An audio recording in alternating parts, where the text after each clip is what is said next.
शठ निरंकुश बालक, तूने कदाचित मुझे एक वेद पाठी ब्राह्मण समझ रखा है।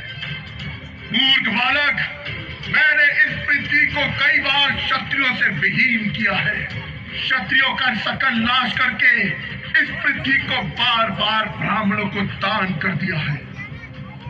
इस फरसे से मैंने सहस्त्र बाहु की भुजाओं को काटा है। इसी फरसे से मैंने क्षत्रिय राजाओं का लहू पिया है।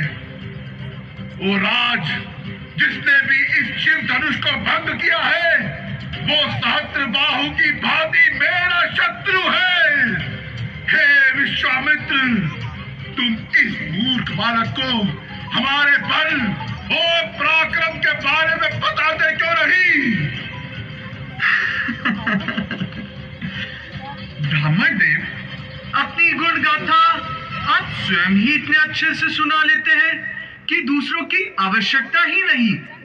अभी तक अपनी महान गाथा गाते गाते दिल नहीं भरा हो तो सुना लीजिए कि किस प्रकार आपने एक कर्तव्य वीर कुमार के दोष पर क्रोध में आकर लाखों क्षत्रियों का संहार कर दिया। पिता का ऋण अपनी माता का गला काटकर कैसे चुकाया? बताइए बताइए, अपने कार्यों की पूर्ण गाथा अपने मुख से ही सुनाइए। बस, बहुत हुआ। अब कोई हमें दोष न देना। अब यह बालक निश्चय ही मरणहार है।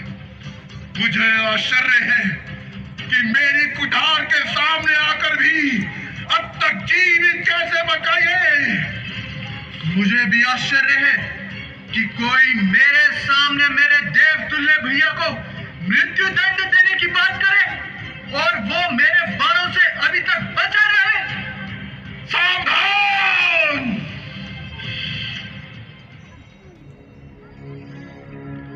शांत हो जाओ, शांत हो जाओ लक्ष्मण, शांत हो जाइए भगवान, शांत हो जाइए।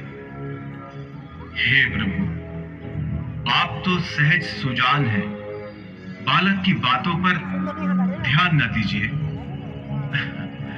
और फिर उसने तो आपका कोई अपराध किया ही नहीं भगवान। आपका अपराधी तो मैं हूं। मेरे ही हाथों ये धनुष भंग हुआ है। यदि दंड देना है तो मुझे दीजिए प्रभु। मुझे अपना दास समझकर चाहे मुझ पर कृपा कीजिए